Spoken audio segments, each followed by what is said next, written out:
Assalamualaikum warahmatullahi wabarakatuh. Alhamdulillah wassalatu wassalam ala Rasulillah wa ala alihi wa man walah, amma ba'd. Segala puja dan puji kehadirat Allah. Salawat serta salam kepada Nabi Muhammad sallallahu alaihi wasallam, para keluarga, sahabat, tabi'in serta seluruh umat yang selalu beristiqomah mengikuti sunnah-sunnahnya hingga yaumul qiyamah. Yang sama-sama kita hormati para habaib, para asatidz, orang-orang tua kami yang hadir pagi hari ini, baik yang duduk depan dan juga yang belakang. Semoga semuanya dimuliakan oleh Allah Subhanahu wa taala, dimudahkan segala urusannya dunia wal akhirah. Amin ya rabbal alamin. Wabil khusus alhamdulillah hadir bersama kita Habib Alwi bin Zain bin Abdurrahman Al-Idrus. Semoga beliau selalu diberikan sehat wal afiat oleh Allah Subhanahu wa taala.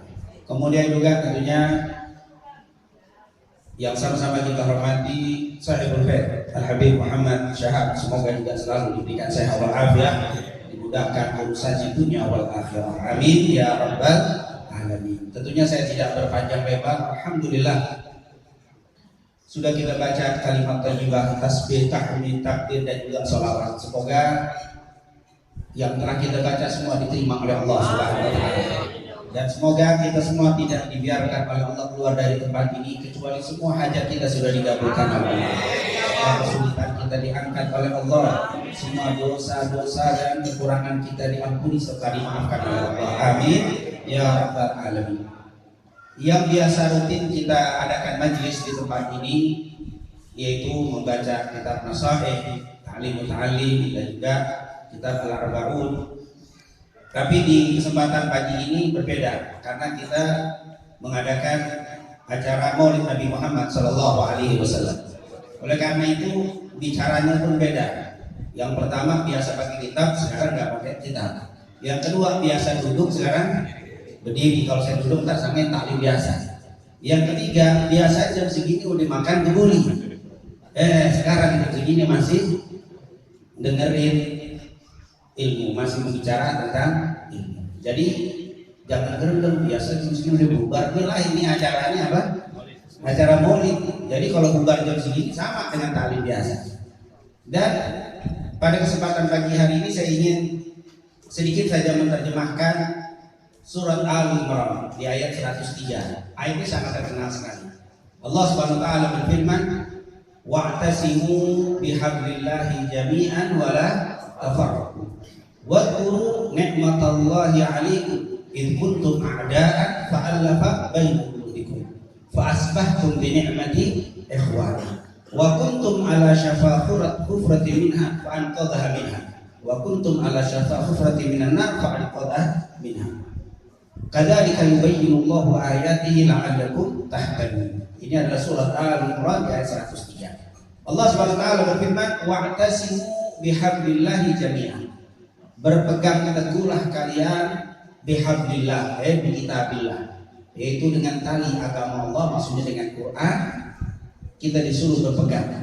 Wa'tasimu bihablillahi jami'an wa la tafarraqu, dan jangan kalian bercerai-berai, jangan kalian gontok-gontokan, jangan kalian berantem satu sama yang lainnya. Disuruh di ayat yang pertama ini untuk berpegang dengan tali agama Allah. Artinya jaga persaudaraan, jaga ukhuwah Islamiyah.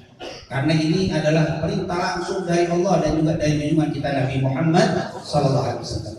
Bersatunya kita dengan fondasi, dengan dasar, dengan basic, yaitu memegang Al-Qur'an.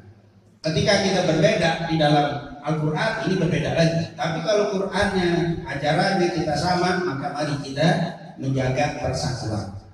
Karena memang di dalam hadis yang diriwayatkan dari Abu Hurairah dalam Sahih Muslim, Rasulullah SAW bersabda, "Innallaha yardha lakum thalathan wa yaskhatu lakum thalathan." Kata Rasulullah, Allah itu ridha kepada kalian kalau kalian melakukan 3 perkara. Wa yaskhatu lakum thalathan, dan Allah benci kalau kalian melakukan 3 perkara yang lain. Yardha lakum an ta'buduhu wa la tusyriku bi syai'an wa an ta'tasimu bihablillahi jami'an wa la tafarraqu wa an tanasahu man wallahu Allahu amrakum. Allah ridha kalau kalian melakukan 3. Apa yang pertama?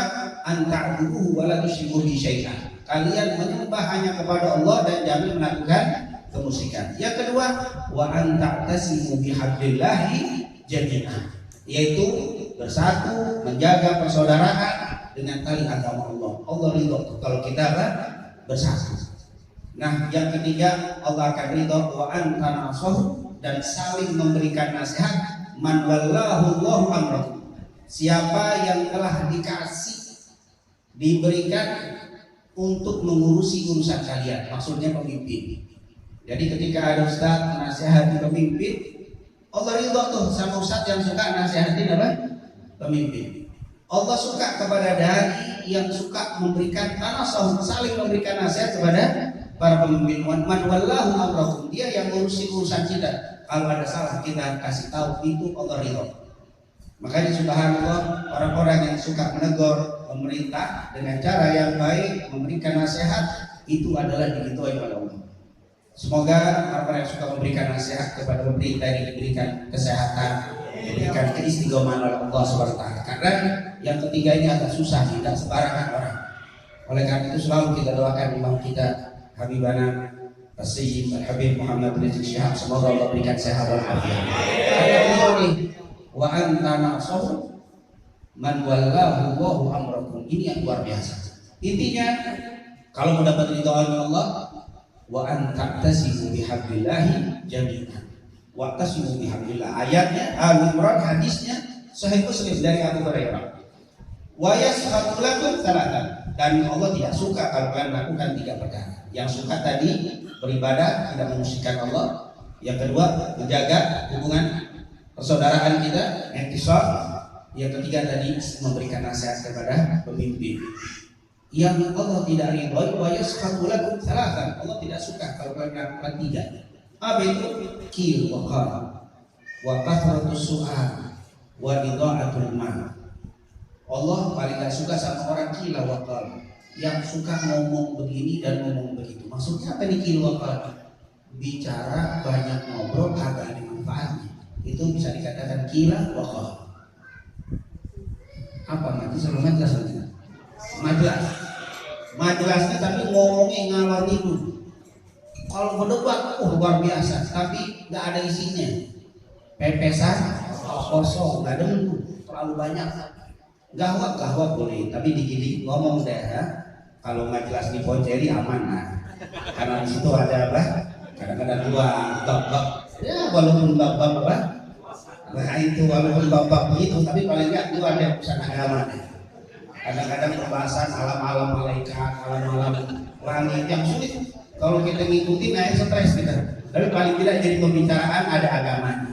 Yang nggak demen tuh ilmu pepesan kosong, nggak ada di sama sekali. Nggak ada pembicaraan wala manfaat dunia wala akhirat. Manfaat dunia kagak ada, akhirat nggak ada. Nggak demen tuh.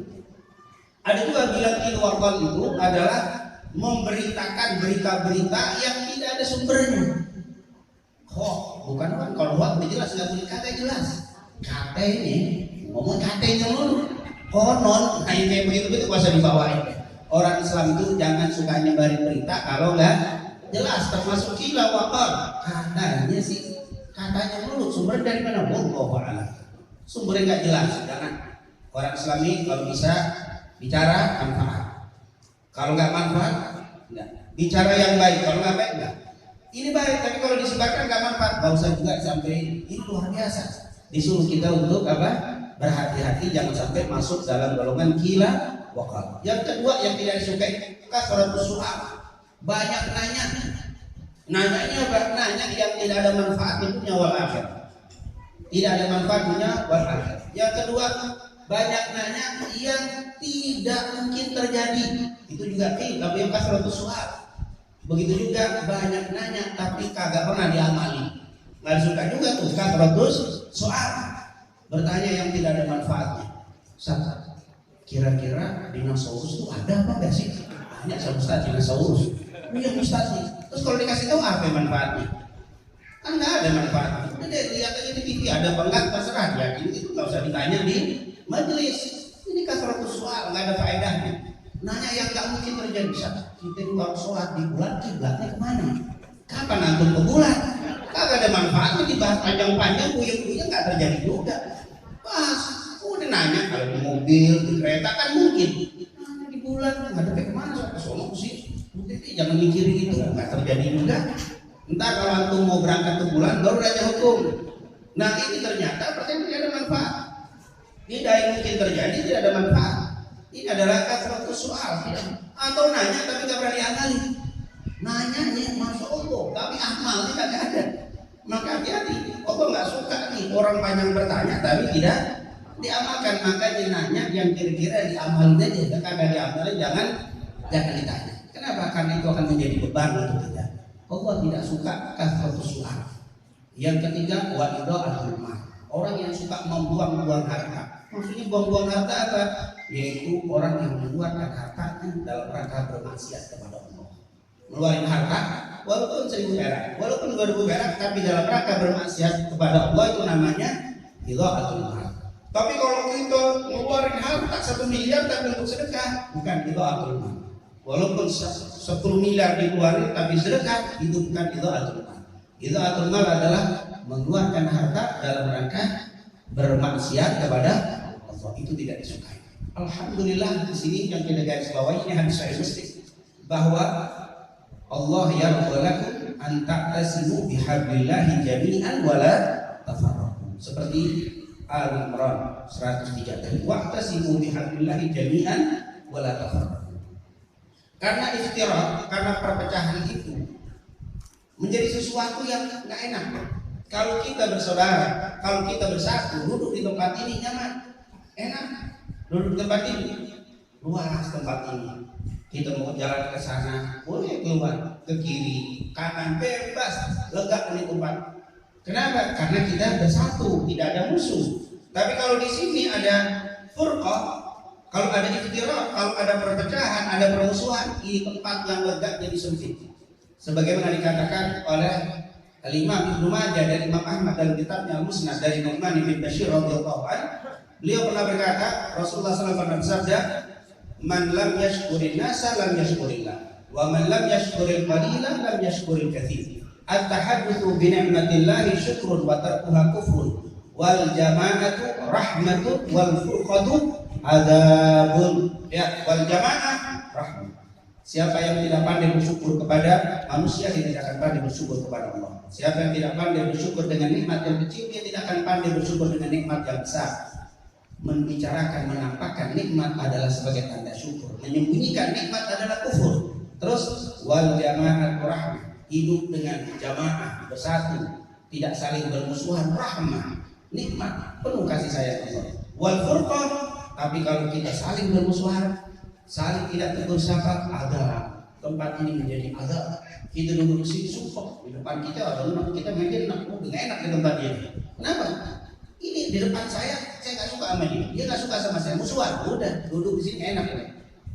Mau tempat jadi sempit nih enak. Walaupun cuma satu yang kita, atau yang kebetulan yang nggak kita suka di depan, udah yang kita mau pulang, udah dia lagi.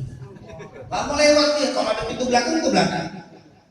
Kata Nabi Muhammad, nggak ada pintu lagi, cuma itu doang. Di masa sumpah pernah lihat dia, nggak bisa lewat. Ada belakang lewat tangga, nggak apa-apa deh, lewat tangga. Naik ke atas, turun naik tangga, susah, berburu-buru, bela-belain tuh demi apa? Sumpah, kenapa? Sempit di tempat. Atau kalau di dalam sana masuk, ada dia di luar aja. Di luar kelihatan motor semua, kalau parkiran belakang sana. Sumpah, kenapa? Kayak ini sempit di tempat. Kenapa? Ada tadi al-furqah, ada tempat ini jadi tidak nikmat, tempat ini jadi gak nyaman gara-gara perbedaan, karena ada permusuhan. Subhanallah. Makanya kalau mau dapat nikmat dimanapun kita berada, wa'tasimu bihablillahi jami'an wala tafarraqu. Udah nikmat. Kita di mana aja enak. Diundang ke Solo, plong jalannya enak. Mau di tempat kecil, tempat gede nyaman, tapi ketika ada sesuatu dengan seseorang di situ aja udah. Benar gak dirasain ini? Kita mau datang nih di rumah orang, tapi kita kan orang tuh gak jadi. Atau ada jamaahnya kita nggak suka, nggak jadi udah. Nggak enak jalannya. Ada aja rasanya buyang. Karena udah jalan nyasar, padahal nggak nyasar, belum jalan. Orang keluarga masuk lagi. Sumpah aja. Kenapa? Karena ada sesuatu di situ di hatinya nggak demen, simpulan kemusuhan dengan dia. Ini tidak nyaman. Makanya kata ulama, 1000 teman sedikit, 1 musuh banyak. 1000 teman sedikit, 1 musuh apa? Banyak. Oleh karena itu jangan pernah ada permusuhan. Terutama bainana, di antara kita umat Nabi Muhammad SAW. Bagaimana Rasulullah SAW sebelum meninggal sudah susah berdiri Nabi Muhammad. Waktu itu kejadiannya di hari Kamis. Rasulullah berdiri susah, kan sudah sakit parah. Tapi dibela-belain berdiri di atas panggung. Terus ditanya, siapakah ada di antara kalian yang pernah aku zalim? Dia bilang, apakah ada yang pernah aku zalim? Diminta Rasulullah akhirnya dia dibuka dan seterusnya. Intinya Nabi tidak mau ada permusuhan walaupun dengan satu orang. Kenapa? Karena dia tidak mau di hadapan Allah di sidang berhadapan dengan saudara saya. Subhanallah. Makanya kata ulama, siapa yang meninggal dan tidak ada permusuhan dengan umat Nabi Muhammad, insya Allah min ahli khair. Insya Allah min ahli khair. Ini kalau dia meninggal nggak ada permusuhan. Tapi kalau meninggal banyak musuh, banyak yang enak ada. Makanya jaga akhlak kita, jaga pribadi, budi pekerti kita. Jangan sampai meninggalkan musuh. Tapi saya minta maaf, dia masih nggak ada begitu urusan dia. Yang penting kita jangan musuh dengan mereka. Karena memang kita tidak bisa merubah hati seseorang. Makanya di sini dikatakan wala tafarraqu, karena firqah itu adalah adab. Subhanallah. Insyaallah hati kita semua disatukan oleh Allah Subhanahu wa taala. Dan salah satu cara, tentunya nanti banyak resep cara mempersatukan hati. Salah satunya adalah sering ketemu. Sering ketemu. Al-arwah junudun min junudillah. Ini ruh ini adalah seperti tentara-tentara Allah. Kalau dia sering ketemu, kita lebih akan apa? Menjadi orang yang menjadi bersatu, menjadi suka kalau sering ketemu. Makanya disuruh kita silaturahim. Dalam hadis Abu Hurairah dan Anas bin Malik, Bukhari Muslim, man sarrahu an yusalla lahu fi rizqi wa yus'ala fi athari falyasil rahimah. Seperti yang pernah kita ceritakan, macan yang begitu garang, singa yang begitu ganas bisa diatur oleh pawang. Dia suruh naik, disuruh lompat, bahkan bikin api di kalangan disuruh lompat. Baru gitu ya, si macan. Padahal macan itu kan sangat, tapi kok nurut. Pawangnya kurang gede, pakai waktu itu nggak biasa, kan kecil orang. Tapi jangan coba-coba antum maju yang ke taman safari, orang macan nurut, orang itu diantun turun di situ atur-atur. Baru nyuruh macan lompat, bener tuh macan lompat, tapi bukan lompat ke lingkaran, tapi lompatnya diantun. Kenapa? Karena belum pernah ketemu pakai nyuruh-nyuruh. Tapi si pawang sering ketemu, tiap hari ketemu. Macan yang sangat, yang ganas. Jadi saya misalnya karena sering ketemu. Begitulah macan yang begitu ganas bisa bersatu, bisa berkasih sayang karena sering ketemu, apalagi kita. Oleh karena itu alhamdulillah di majelis ini setiap Jumat pagi ba'da subuh kita kumpul untuk menyatukan hati kita. Insya Allah saya kita yakin semua di sini hatinya bersatu dan tidak ada yang bermusuhan. Amin ya rabbal alamin. Tidak berpanjang lebar. Waktu wa'tasimu bihablillahi jami'an wa la tafarraqu. Kemudian bisa bisa. Kita tutup apa? Nanti dikit ya, kayaknya bau-bau itu belum kecium kan? Daripada kita tutup belum nongol juga. Siap diterusin. Perut udah ini belum bunyi lah. Belum. Ntar kalau bunyi kasih tahu aja ya. Kita tutup langsung. Wa'tasimu bihablillahi jami'an wa la tafarraqu. Terus wadhkuru ni'matallahi 'alaikum, dan ingatlah atas nikmat yang telah Allah berikan kepada kalian. Dan ingatlah atas nikmat yang telah Allah berikan kepada kalian. Nikmat beda dengan nikmah. Lawannya adalah nikmah. Nikmah itu kenikmatan, sesuatu yang kita sukai, yang kita harapkan. Nikmah adalah apa? Keburukan. Minal afati wan nikmah. Nah, pakai kofu, jangan minal afati wan nikmah. Wah, ini nggak nyambung nih. Jadi nikmah itu kenikmatan, nikmah itu sesuatu yang tidak baik. Lawan daripada nikmah adalah nikmah. Walaupun di dalam bahasa kita suka sebut alhamdulillah saya telah dapat nikmat. Nikmah itu pakai kof itu sesuatu yang buruk, tapi yang benar nikmah. Cuman kan orang saya itu susah nyebutnya. Alhamdulillah saya dapat nikmah. Nikmah susah nikmah. Udah jadi nikmat. Padahal nikmat itu sesuatu yang bahaya sebenarnya. Yang benar adalah nikmat. Wadkuru ni'matallah. Ingatlah kalian terhadap nikmat. Nikmat ini di dalam Al-Quran disebutkan sebanyak berapa? 138 kali. Kata-kata nikmat di dalam Al-Quran sebanyak 138 kali. 18 kali disebutkan dalam bentuk fi'il, 120 dalam bentuk isim. Seperti siratal ladzina an'amta, itu fi'il dan bentuk fi'il. Yang berbentuk fi'il 18. Selebihnya jadi 120 berbentuk isim. Artinya apa? Isim ini benda kenikmatan yang Allah kasih. Ternyata lebih banyak nikmat yang Allah kasih, luar biasa. Itu kata-kata nikmat. Dan dari sekian para mufassir berkaitan dengan kata-kata nikmat, semuanya ada sampai 16 arti nikmat. Harta, hidayah, dan seterusnya. Salah satunya Nabi kita, Nabi Muhammad SAW. Wadkuru ni'matallahi alaikum, dan ingatlah atas nikmat yang telah Allah berikan kepada kalian. Siapa di sini an-nikmat sih maksudnya? Junjungan kita Nabi Muhammad SAW.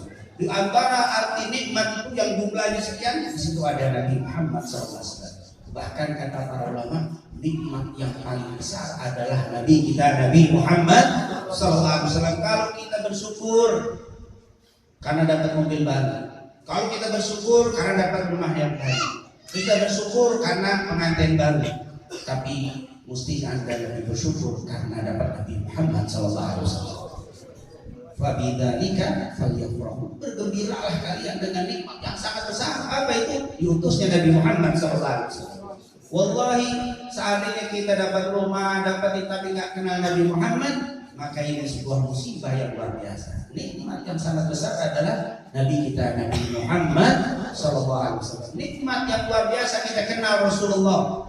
Nikmat yang luar biasa kita ngikutin Rasulullah. Nikmat yang luar biasa kita memuji Rasulullah. Nikmat yang luar biasa kita membaca salawat kepada Rasulullah Sallallahu Alaihi Wasallam.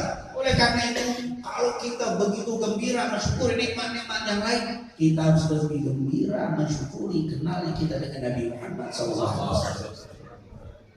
Alhamdulillah, ditambah lagi udah bisa ngadain maulid kayak gini. Kemarin kan kita apa? Mendem. Ngomongin apa? Alhamdulillah, insyaallah dengan berkahnya mensyukuri nikmat ini, Allah katakan la in syakartum la azidannakum. Insyaallah dengan bersyukur seperti ini Allah hilangin nih musibah dari negeri yang kita cintai. Amin ya rabbal. Wadkuru ni'matallahi alaikum id kuntum a'da'an. Nah, ingat nikmat Allah yang telah Allah berikan kepada kalian dengan adanya Nabi Muhammad. Apa itu pengaruh perubahan yang Allah berikan dengan adanya Nabi Muhammad? Dengan sebab ada Rasul ada perubahan apa? Di sini sebutkan. Wadkuru ni'matallahi alaikum. Yang pertama, id kuntum a'da'an fa'alafa baina qulubikum. Ketika kamu dulu musuh-musuhan, dengan nikmat Nabi Muhammad, dengan adanya Rasulullah, kalian menjadi saling cinta. Kalian saling cinta. Ini cerita berkaitan dengan Aus dan Khazraj. Dulu di Madinah, suku terbesar adalah kaum Ansor. Itu ada dua suku di kota Madinah, namanya Aus dan Khazraj. Aus dan Khazraj menguasai kota Madinah. Dia kebanyakan terbesar adalah petani, bercocok tanam. Yahudi baca kitab. Di antara kitabnya menjelaskan Nabi yang bakal diutus nanti akan ada di tempat yang hijau, banyak tumbuhan. Mereka cari tempat, ternyata Madinah. Itu Mekah, itu yang paling banyak tumbuhan zaman itu adalah Madinah. Mereka bilang berarti Nabi yang terakhir bakal ada di Madinah. Ayo rame-rame. Akhirnya Yahudi pada berangkat ke Madinah. Berangkat. Kenapa itu pindah di Madinah? Ngarepin apa? Berharap supaya nabinya yang terakhir berasal dari apa? Keturunan Yahudi. Berangkat orang Yahudi ke kota Madinah. Mereka ada tiga suku besar orang Yahudi. Bani Quraidah, Bani Qainuqa, Bani Nadir. Jadi di Madinah ada 5 suku. 3 dari Yahudi, 2 dari Ansor. Dari Yahudi, Qainuqa, Nadir, terus Bani Qainuqa, Nadir, kemudian Quraidah. Bani Quraidah, Qainuqa, Bani Nadir dan juga Bani Quraidah. Sementara orang Ansor Aus dan Khazraj. Tapi Yahudi datang, perbanyak Aus dan Khazraj. Terus dia lihat datang si Yahudi datang ke Madinah, dibilang nih orang-orang Ansor Aus dan Khazraj. Ini yang awalnya tadinya dia ikut damai. Yahudi datang, dia buat politik apa namanya? Divide et impera. Apa itu? Pecah belah. Diprovokatori, dikilik. Aus dikilik, Khazraj dikilik. Akhirnya berdua jadi apa? Berantem, perang. Kenapa? Karena Yahudi pengen mereka sibuk perang, akhirnya ekonomi berantakan. Ekonomi berantakan, Yahudi menguasai dan akhirnya di Madinah, ini singkat cerita kalau tidak baca sejarah Madinah, Yahudi menguasai secara ekonomi. Dia nggak jadi penguasa, kepala suku Aus dan Khazraj, tapi kepala sukunya nggak bisa banyak bergerak karena ekonominya dipegang Yahudi. Kata Yahudi nggak apa-apa deh, saya nggak jadi kepala suku karena saya pendatang. Tapi yang penting kepala sukunya nurut sama saya karena ekonomi sudah saya pegang. Itu cerita Madinah. Cerita Madinah. Bagaimana dengan cerita kita? Wallahu a'lam. Cerita Madinah kita cerita wa'tasimu bihablillahi jami'an wadhkuru ni'matallahi 'alaikum id kuntum a'da'an. Musuh-musuhan dan nggak pernah damai, turun temurun nggak pernah damai. Aus dan Khazraj. Kenapa? Karena ada orang yang kalau dia damai ekonomi bersatu hancur dia. Makanya nggak boleh damai ini berdua di Aus dan Khazraj, berantem. Bukan cuma 7 turunan, tahu 8 atau 9 turunan, panjang. Kagak pernah damai. Kenapa? Ada si Yahudi. Ternyata Yahudi emang benar gitu. Yang pertama nggak ketemu orang Islam bersatu. Pengennya dibikin apa? Berantem. Kan kalau dia berantem akan hancur kekuatan. Yang kedua, Yahudi paling penting menguasai adalah ekonomi. Jadi nggak perlu kekuasaan, yang penting ekonomi. Cukup dikuasai ekonomi. Ini adalah bermusuhan terus. Akhirnya Nabi Muhammad datang ke kota Madinah. Waktu sudah datang ke kota Madinah, cerdas Nabi Muhammad. Langsung dia kata, nyakiti Yahudi kepada Rasul. Karena tidak diutus seseorang menjadi Nabi dan Rasul kecuali punya 4 sifat: siddiq, tabligh, amanah, fathana, cerdas. Rasulullah masuk. Kalau bahasa kita menganalisa, Yahudi penyakitnya. Kenapa? Langsung dibaca tuh. Yahudi membuat hal yang memecahkan Aus dan Khazraj. Aus dan Khazraj dipecah, akhirnya lemah ekonominya dan mereka menguasai ekonomi. Dan Aus dan Khazraj tidak punya kekuatan, walaupun punya kuasa tapi nggak punya kekuatan karena nggak punya ekonomi. Datang Rasulullah. Apa yang dilakukan? Fa'al dikatakan wadhkuru ni'matallahi 'alaikum id kuntum a'da'an fa'alafa baina qulubikum. Langsung disatukan oleh Nabi Muhammad SAW. Datang Rasulullah, Aus dan Khazraj langsung bergabung. Yang tadinya musuhan gak teguran langsung damai dengan Nabi Muhammad SAW. Didamaikan, disatukan dengan i'tasimu bihablillahi jami'an. Dengan Al-Quran mereka jadi satu. Dengan syariat mereka menjadi bersaudara. Itulah permusuhan yang 7 turunan bisa damai dengan syariat Nabi Muhammad. 7 turunan bisa damai dengan datangnya Rasulullah. Masa kita gara-gara gak teguran mati, kagak damai-damai dibawain maulid, dibawain syariat kagak damai-damai. Perkara kenapa? Saya kemarin ketemu di saya ucapin salam di ruang muka, udah saya 7 turunan gak saya mati dong. Ini 7 turunan bisa damai dengan Rasul. Ini kok bisa? Cuman apa? Negor nggak dijawab. Assalamualaikum dibuang muka. 7 turunan nggak pernah baik. Kalau suka sahabat, kalau dia benci sama orang itu lebih dari bencinya sama Yahudi dan Nasrani. Subhanallah. Ini kadang-kadang hanya sama masalah kecil saja. Ini hati-hati. Maka jaga. Kata para ulama tentang musuh di akhir sab'ina udra. Kalau kamu ketemu dengan saudara, carilah 70 alasan supaya kamu tidak musuhan sama dia. 70 alasan biar kamu gak gampang ngasih sesuatu. Saya tegur dia kagak, saya ucapin salam dia gak jawab. Mungkin dia kagak dengar. Cari 70 alasan. Enggak saja dia dengar. Mungkin dia kagak lihat. Enggak saja dia lihat. Cari lagi alasan. Mungkin dari sumpah kali di rumahnya. lagi ribut habis ribut sama harinya. Dari datang ke sini kita ucapin salam agak ngah. Tapi enggak saja kali sumpah saya jalan berdua di damai-damai aja. Oh mungkin dia lagi sakit gigi kali nggak bisa jawab salam saya. Terus tadi 70 mentok baru benar nggak benar. 70 ini baru sekali langsung kan musuhan gara-gara bab seperti itu. Nabi Muhammad jaga persaudaraan. Dan ini juga satu pelajaran untuk kita. Kalau antum pengen tahu ustaz, kiai, ulama, habaib yang ngikutin Nabi, yang membawa misi-misinya Nabi, habaib, kiai, ulama, ustaz itu adalah membawa persatuan umat. Kalau ada kita di sininya ribut, awalnya kita ribut, ustaz datang jadi damai. Yang tadinya kita saling tidak tegur sapa, datang kiai damai. Itulah misinya seperti misi Nabi Muhammad sallallahu alaihi wasallam. Tapi kalau saat itu datang ke kampung yang tadinya damai jadi ribut, masjid yang tadinya aman jadi ramai, berarti perlu dipertanyakan ini misi siapa? Umat yang bersatu jadi pecah. Mestinya umat yang bersatu tambah kuat, yang pecah menjadi bersatu. Itulah misi Nabi Muhammad. Makanya lihat tariqah ajdaduna, tariqah kakek-kakek kita, tariqah masyayikhina, tariqah daripada guru-guru kita. Dari Habib Abdullah bin Haddad yang kita baca, nggak ada mungkin musuh dengan saudara, nggak ada perbedaan yang membuat dia pecah dengan orang-orang yang berbeda tariqah dengan dia. Tariqah manhajnya beda, tapi tetap lihat Habib Abdullah tidak pernah kita dengar laknat, caci maki, mengkafirkan, memusyrikkan, membid'ahkan orang lain. Itulah tariqah ahli sunnah wal jamaah. Pokoknya kalau lihat antum dengar ada ustaz ngomongin musyrik, bid'ah, syirik, sesat, berarti bukan ahli sunnah. Ahli sunnah paling gampang, adem bawaannya. Kalau yang salah kita doain biar dapat hidayah. Kalau yang memang tariqahnya nggak dengan kita, mungkin menurut dia itu lebih bagus buat saya dan buat ahli sunnah. Tapi kalau ngomongnya bid'ah seperti wirid, bid'ah seperti wirid, bid'ah ngomong bid'ah dulu, berarti spesialis ahli sunnah, berarti bukan dari golongan ahli sunnah. Subhanallah, bersaksi. Kayaknya udah mulai juga nih. Mulai. Ini enggak saya langsungkan kalau kita potong nanggung.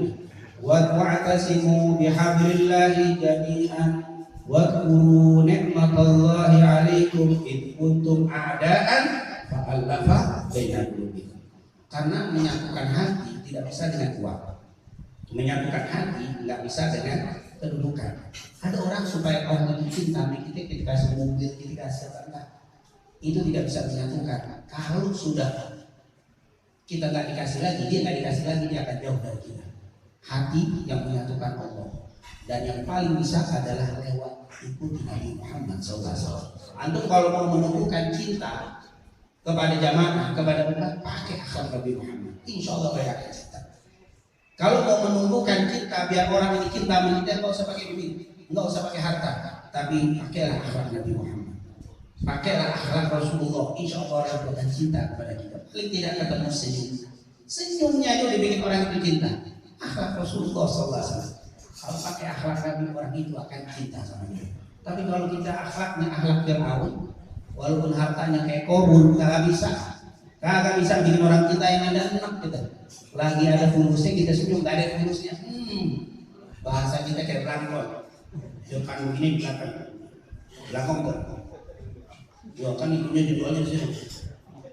Di depan kayaknya no, belakang fulus habis selesai. Kok selesai kan? Tapi kalau pakai akhlak Nabi Muhammad luar biasa. Dikatakan dulu dia bisa bersatukan hati. Yang kedua, fa'asbahtum bi ni'matihi ikhwana. Kamu menjadi bersaudara dengan sebab nikmat itu yaitu Nabi Muhammad. Gara-gara Rasul menjadi bersaudara. Orang Madinah, Aus dan Khazraj menjadi bersatu. Orang Muhajirin dari Mekah sampai ke Madinah, dia nggak punya harta, nggak punya apa. Tapi Nabi yang fa'aha bainal muhajirina wal ansar. Nabi mempersaudarakan orang Muhajirin dan Ansar. Akhirnya fa'asbahtum bi ni'matihi ikhwana, menjadi bersaudara. Nggak ada hubungan, nggak ada nasab, nggak ada. Muhajirin baru kenal sama Ansar sekarang. Orang Ansar baru lihat orang Muhajirin, tapi langsung menjadi saudara berkat Nabi Muhammad. Persaudaraannya disebut fa'asbahtum bi ni'matihi ikhwana. Di dalam Al-Quran ada kata ikhwan dua, ada ikhwan, ada ikhwah. Kalau ikhwah yang satu nasab itu namanya ikhwah. Kalau ikhwan bersaudara tapi tidak ada hubungan nasab. Makanya fa asbahtum bi ni'matihi ikhwan. Fa wa in qala Yusuf li ikhwatihi, berarti ada saudara, hubungan Nabi Yusuf sama kakak-kakaknya, li ikhwatihi. Tapi ikhwan itu adalah tidak ada hubungan saudara. Ustaz, bagaimana dengan surat Al-Hujurat, innamal mu'minuna ikhwah? Kenapa enggak ikhwan? Di situ diungkapkan karena pakai innama adatul hasad, menunjukkan kalian ini benar-benar cuma saudara. Saudara kalian dengan iman harus lebih kuat seperti saudara dengan nasab. Pakai ikhwah itu untuk menunjukkan persaudaraan kita seperti persaudaraan satu nasab. Subhanallah. Bahkan lebih kuat. Kalau ada anak sama bapak, persaudaraan adik kakak kuat saudaranya, tapi ketika dia murtad habis, tidak dapat waris, bahkan tidak boleh dianggap sebagai saudara. Seperti Nabi Allah Nuh, ketika anaknya diakui sebagai anaknya, dia bukan anaknya, amalnya nggak soleh, hati kafir, tidak diperoleh anak. Subhanallah. Fa asbahtum bi ni'matihi ikhwana, kalian menjadi bersaudara. Persaudaraan yang mempersaudarakan Nabi. Coba kita lihat satu hadis dari Sahih Muslim. Hadis ini diriwayatkan oleh Imam Muslim, diriwayatkan dari Abdurrahman bin Auf. Juga diriwayatkan yang lebih detail dari Imam Ahmad, ada kitab yang Musnad. Waktu itu kata Abdurrahman bin Auf, saya hijrah ke Madinah. Saya tinggalin semua harta, saya nggak bawa apa-apa. Terus sampai di Madinah, baini wa baina Sa'ad bin Rabi. Rasulullah mempersaudarakan saya dengan Sa'ad bin Rabi. Jadi Abdurrahman bin Auf dipersaudarakan dengan Sa'ad bin Rabi. Abdurrahman Muhajirin, Sa'ad bin Rabi orang Ansor, dipersaudarakan. Persaudaraan di sini dengan tujuan. Yang pertama, kata para ulama, Rasulullah mempersaudarakan Muhajirin dan Ansor. Kenapa? Karena orang Muhajirin ini ahli dagang, cuman modal kagak ada karena ditinggalin di Mekah. Tapi ahli dagang, modal kagak ada. Orang Ansor nggak bisa dagang dipegang Yahudi. Orang Ansor tetap tanam, cuman modal ada, dipersaudarakan biar bekerja sama orang pemodal dan ahli. Begitulah cara Rasulullah untuk mengangkat kemiskinan. Ini banyak nih majelis orang-orang ahli, modal kagak ada. Nah cari deh sama-sama majelis punya modal nggak, ahli jalanin, begitu caranya. Ini acara Rasulullah SAW melintas siapa kemiskinan. Persaudarakan, punya modal tapi kagak bisa. Ini kagak punya modal tapi pintar. Ketemu akhirnya orang Ansor yang kasih modal, Muhajirin yang bekerja. Habis Yahudi ekonominya berantakan gara-gara kan naik ekonomi Madinah. Rasulullah SAW. Jadi cerita ekonomi jangan cerita Islam gak punya. Islam sangat luar biasa di dalam melintas kemiskinan. Jadi jangan dianggap ulama-ulama itu nggak ngerti dalam perekonomian. Luar biasa Rasulullah SAW. Yang kedua, setelah dipersaudarakan, akhirnya kalau sudah dipersaudarakan Nabi nggak bisa dipecah lagi, nggak bisa diadu domba lagi oleh orang Yahudi. Karena ekonomi akan maju kalau persaudaraan kuat, maka dipersaudarakan oleh Rasul. Ditunjuk sama Nabi. Sebenarnya dengan masuk Islam sudah saudara, tapi enggak. Abdurrahman bin Auf, Sa'ad bin Rabi, kamu saudara. Pas jadi saudara begitu salaman pelukan, nggak baru ketemu hari ini. Apa kata Sa'ad bin Rabi? Wahai Abdurrahman bin Auf, sekarang kamu jadi saudara karena Rasul yang mempersaudarakan. Ketahuilah, wahai Abdurrahman bin Auf, saya ini orang yang termasuk deretan kaya di kota Madinah. Oh ternyata ada saudara kayanya. Saya orang kaya di Madinah. Terus nanti saya akan bagi dua harta saya.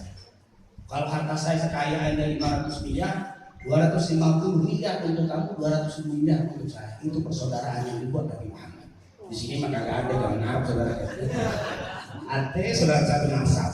Udah satu nasab, satu imam kembar lagi tetap nggak bisa. Akhirnya kembar nggak bisa. Ini Rasulullah SAW.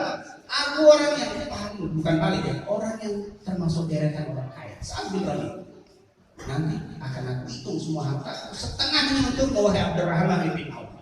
Terus tunggu dulu, watahti imra'atan, dan aku punya 2 istri.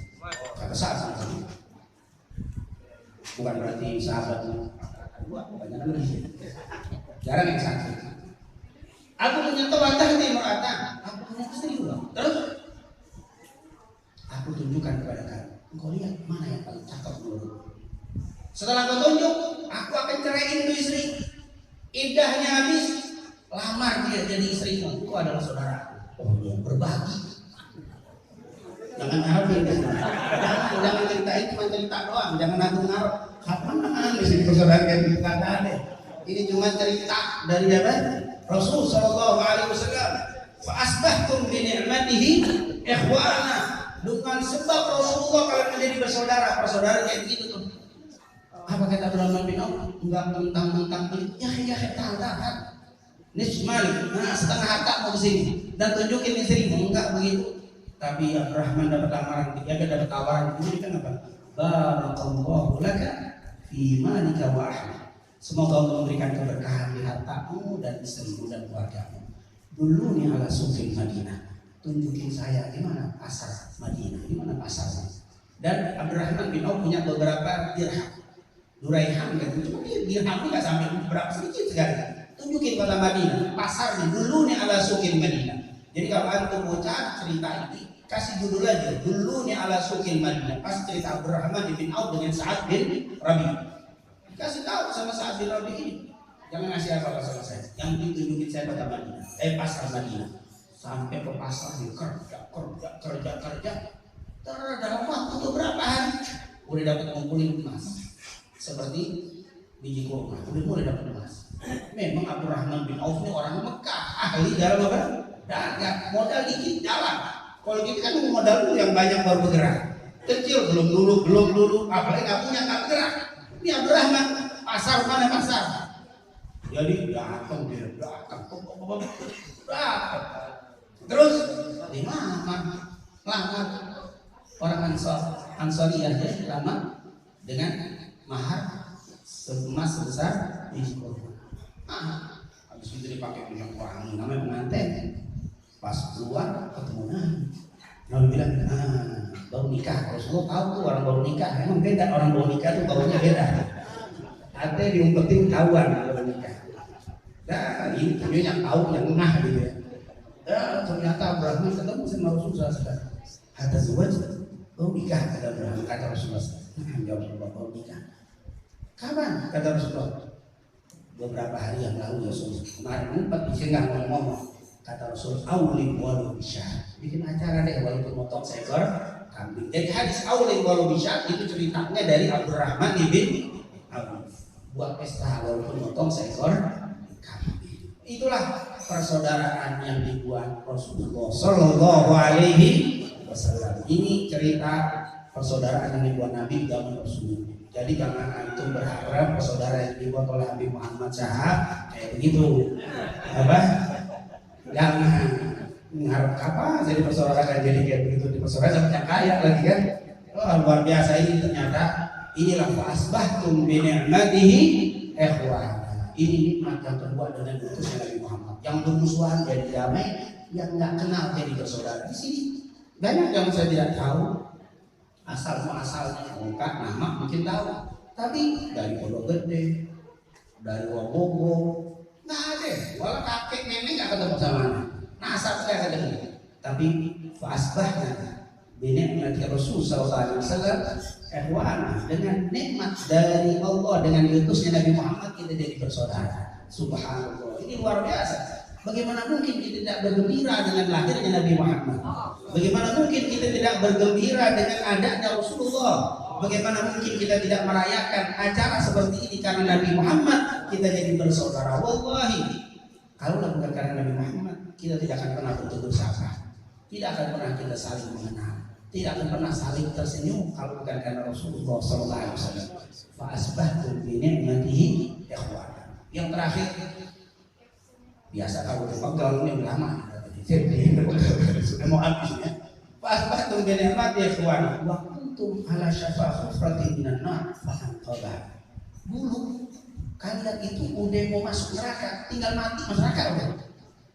Mati neraka nih, aus Hazrat. Kalian kalau nggak datang Nabi Muhammad, kalau bukan karena Rasulullah kalian mati, kalian sudah berada di ujung pintu neraka. Udah tinggal kalau bahasa pakai tinggal udah jatuh. Tapi dengan datangnya Rasulullah fa'aqabahu, Allah selamatin kalian. Kita kalau nggak ada Nabi Muhammad, bukan nggak tahu udah jadi apa ini deh. Pakainya kagak rapi ini koteka pakaiannya. Pakaian nggak pakai begini, pakai rapi begini, gara-gara Rasul kita pakai untuk aurat. Baru bukan karena Rasul, pakai kayak yang sono. Kan? Kalau bukan karena Rasulullah, wallahi kita nggak duduk di masjid, di musola, etikahnya di candi Prambanan. Etikah sebenarnya, etikah di bawah pohon beringin, etikah di gua-gua berkhalwat, ya, bawah pohon, kasih sarung ke pohon. Nah, kalau bukan karena apa? Bukan karena Rasulullah SAW. Ini gara-gara Nabi Muhammad, Allah itu duduknya rapi. Subhanallah, etikah di masjid yang bersih. Ini luar biasa. Wallahi kalau bukan karena Nabi Muhammad, antum nggak pernah mandi junub. Mandi junub. Mau buat pakai tisu. Allah ini gara-gara Rasulullah SAW istinja begitu bersih, disuruh berdehem. Cuma ajar Rasul yang berdehem waktu buang air itu. Berdehem sampai ke tarik ajaran yang lain. Rasul Sallallahu Alaihi Wasallam. Subhanallah, mandi dulu dan seterusnya. Gara-gara Nabi Muhammad. Wallahi kalau nggak ada Nabi Muhammad, kalian semuanya tinggal mati doang, mati neraka. Ala syafa khufratin minan nar. Engkau sudah berada di penghujung pintu neraka. Kata para ulama tafsir, al-maut cuma mati doang yang kagak membuat dia masuk neraka. Kalau belum mati dia masih di pinggiran doang. Bukan kagak jatuh, karena belum mati. Kalau dia mati masuk. Dengan Nabi Muhammad selamat kalian jauh dari apa? Dari neraka. Subhanallah. Makanya nikmat Nabi Muhammad harus kita syukuri dari nikmat apapun yang Allah berikan kepada kita. Syukuri nikmat dengan Rasul, dengan adanya Rasulullah, dengan apa? Memuji Rasulullah, bergembira dengan kelahiran Rasulullah, mengikuti Rasulullah, menyampaikan ajaran Rasulullah, bergembira setiap orang menyebut Rasulullah Sallallahu Alaihi Wasallam. Ini tanda syukur kepada Allah atas nikmat adanya Nabi kita Nabi Muhammad Sallallahu Alaihi Wasallam. Kadzalika yubayyinullahu ayatihi la'allakum tahtadun. Begitulah Allah menjelaskan dengan ayat-ayat yang agar kalian mendapatkan hidayah. Ayat yang sederhana tapi di situ kandungan yang luar biasa tentang Rasulullah Sallallahu Alaihi Wasallam. Sebagai penutup untuk motivasi kepada jamaah, Abdurrahman bin Auf kata dia apa? Wallahi usaha dagang nih, karena di sini pedagang banyak. Kata Abdurrahman bin Auf, wallahi pertama kalau kalian mau dagang, pertama niatkan mencari rezeki supaya nggak minta-minta. Ini yang pertama niatkan. Kenapa berdagang? Kenapa berusaha? Supaya saya nggak minta-minta kepada orang. Ini yang pertama. Siapa yang menjaga kemuliaan dirinya untuk tidak meminta-minta, Allah akan berikan rezeki. Itu yang pertama. Yang kedua, mulailah dengan apa yang kita punya. Jangan nunggu banyak. Insya Allah dari yang sedikit. Kalau kita betul-betul bersungguh-sungguh dengan niat yang bagus, kejujuran yang luar biasa, insya Allah akan diberikan yang banyak. Dan jangan lupa tentunya perbanyak zikir dan bersolawat di dalam mencari rezeki. Fa idza qudiya bis-shalati fantashiru fil ardi wabtaghu min fadlillah wadhkurullaha katsiran la'allakum tuflihun. Kalau kamu usai mendirikan salat, menyebarlah di atas muka bumi cari rezeki. Wadhkurullaha katsiran. Tapi jangan lupa banyak berzikir. Kalau kalian menjaga ibadah, banyak berzikir saat mencari rezeki, la'allakum tuflihun. Kalian akan beruntung. Abdurrahman bin Auf bilang, wallahi saya tidak buka batu. Ada tumpukan batu, saya tahu Pak batu. Saya berharap di situ pasti ada emas atau ada perak. Subhanallah, dia nggak buka batu, di situ ada emas. Maksudnya apa? Apapun yang saya kerjakan bisa dapat duit. Itu kata Abdurrahman bin Auf. Apapun saya kerjakan bisa menghasilkan. Saya tidak buka batu kecuali di situ ada emas atau ada perak. Subhanallah. Ini menunjukkan bukan keramat, maksudnya apa? Bahwa beliau begitu hebatnya di dalam mencari rezeki. Yakin Allah Maha Kaya. Insya Allah Allah buka pintu rezeki kita semua. Amin ya Rabbal Alamin. Assalamualaikum warahmatullahi wabarakatuh.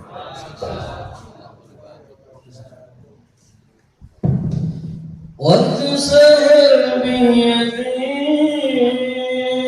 الهاله للصفاء وبه يجود العليم بالفضل الذي الوفاء والتسهل باليمين الحاله للصفاء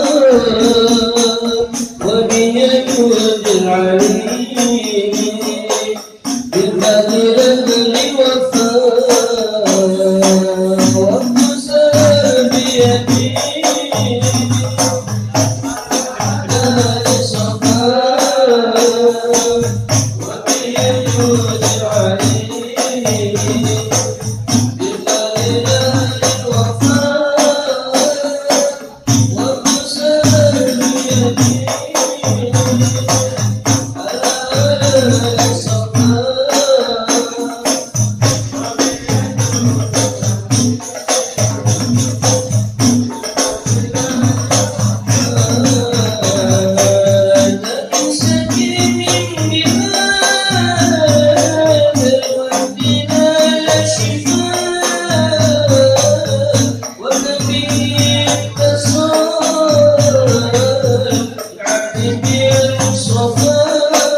والحمد لله ربي